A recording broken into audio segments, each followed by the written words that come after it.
Salut tout le monde, les comics pour les nuls présentés par un nul, épisode 7. Aujourd'hui on va parler des intégrales X-Men. Juste avant de rentrer dans le vif du sujet, un grand merci à ceux qui sont inscrits au groupe Facebook dont j'avais parlé la semaine dernière. On est 34 au dernier recensement, donc au moment où j'enregistre l'émission, on est samedi après-midi là.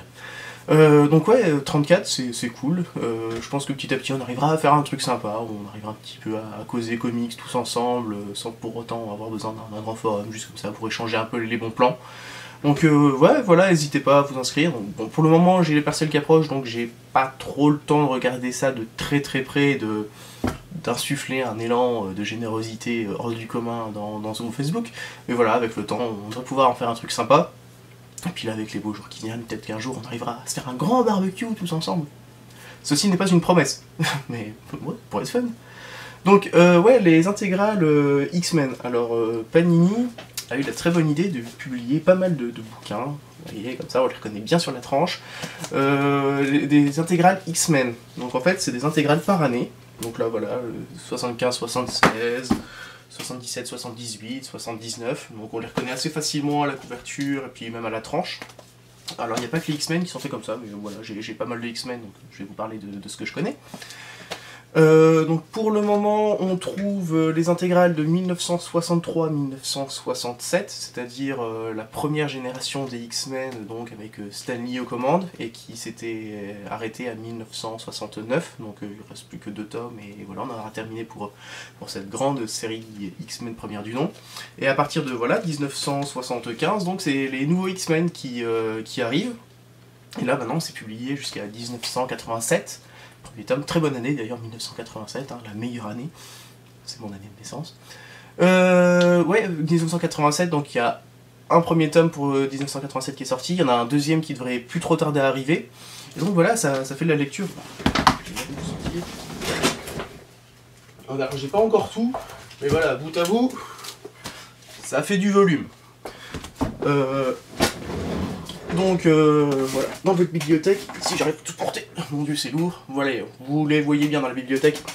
Et en fait j'ai trouvé ça super cool de rééditer ça comme ça, un peu toutes les années, les premières années des X-Men, et voir un peu l'évolution du groupe. Donc alors j'ai pas encore commencé l'arc 1963-1969, parce que bon, le dessin, on va dire, m'a moins accroché, puis on m'avait dit, quand je commençais les comics, que voilà, vraiment, l'arc qui commence à 1975, scénarisé par Chris Claremont, était juste mythique. Alors voilà, c'est là-dessus que je me suis lancé dans les X-Men. Donc c'est un point d'entrée comme un autre.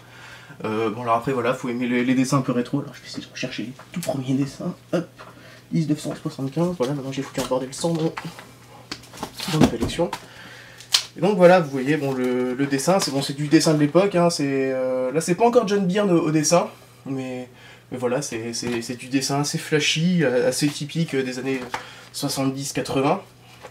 Mais voilà, franchement, le dessin, bon, il y en a que ça peut rebuter un petit peu au début, mais rapidement on se rend compte que voilà, il y avait quand même un talent fou déjà à cette époque-là. Voilà, ça c'est 1980, donc avec l'arrivée de... je crois qu'il y a John Romita Jr. qui bosse dessus.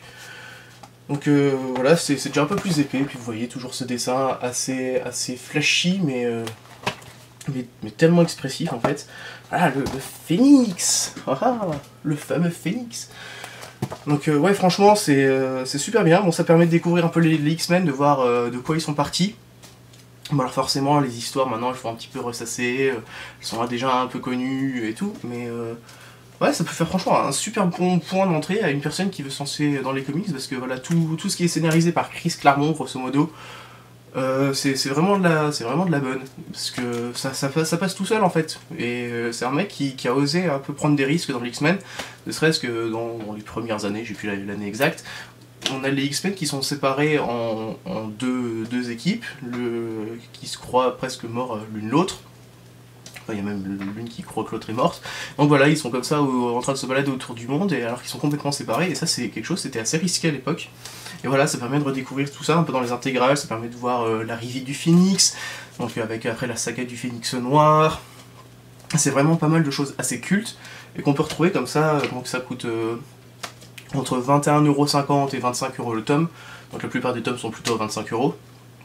Il y a de la lecture, Alors moi la plupart je les ai achetés d'occasion sur internet. Il y a quelques tomes qui sont un peu plus durs que d'autres à trouver, le 1984 si je dis pas de bêtises est un peu plus chiant à trouver par exemple. Mais voilà, franchement ça peut faire un super bon point d'entrée pour les X-Men. Alors je dis pas du tout que si vous voulez vous mettre aux X-Men, faut absolument commencer par là. Non, il y a d'autres points d'entrée, je pense aux Ultimate X-Men, aux Astonishing X-Men.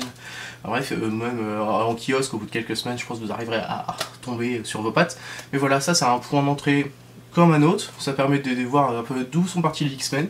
C'est une lecture vraiment passionnante. Le scénario, il est... bon, des fois il y a des petites longueurs, bon, forcément il y a des années de lecture, donc c'est normal que des fois il y a un petit peu de longueur. Mais dans l'ensemble, c'est vraiment du très très bon, que je recommande pas mal. Faut juste voilà, savoir que c'est la lecture un peu rétro, donc avec des dessins qui ont pas... C'est pas forcément des dessins qui ont mal vieilli, hein. Bon, les couleurs, bon, d'accord, c'est flashy, mais c'est vraiment ce qui donne un peu le charme de ce comics. Et franchement, déjà à l'époque, John Byrne, pour tout ce qui est mise en scène, mon dieu, qu'est-ce qu'il est... Il était très doué. Alors...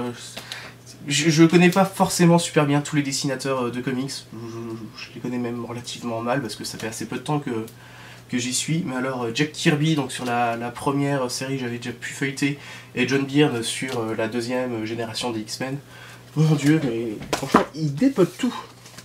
Voilà, ça permet aussi donc de découvrir l'arrivée des personnages qu'on connaît tous, par exemple Kitty Pryde, qu'on voit arriver dans les X-Men et tout, on voit comment elle commence à prendre sa place petit à petit, on découvre les débuts de Wolverine dans les X-Men, franchement c'est super intéressant à lire, et voilà, à la limite je préfère lire, personnellement je préfère lire ça et être sûr que voilà, c'est des histoires qui vont me plaire, parce que c'est...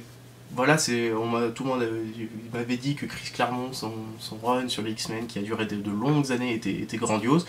Et en effet, c'est grandiose, et voilà, plutôt que de me mettre quelques euros pour un volume toutes les semaines, tous les mois ou n'importe quoi, je préfère à mettre 25 euros, voire un peu moins vu que j'achète ça de caisse sur internet.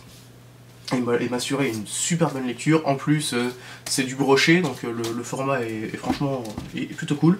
Juste un petit regret, au niveau des bonus, ils sont assez avares. Alors, comme d'hab, Marvel dit qu'il y a une biographie des auteurs. Bon, oui, ça tient sur un tiers de page, grosso modo. Donc, bon, c'est pas top. On y retrouve les couvertures aussi, mais je sais pas, des croquis, des travaux préparatoires et tout, ça aurait été aussi super sympa à intégrer là-dedans. Parce que voilà, c'est vraiment la jeunesse de nos X-Men qu'on découvre. Donc voilà, franchement j'aime bien. Bon alors après si vous voulez pas forcément vous mettre les X-Men, donc ça existe aussi en Spider-Man, ça existe aussi en Wolverine, je crois que j'en ai vu, en 4 Fantastiques, bref il y a vraiment pas mal de choses.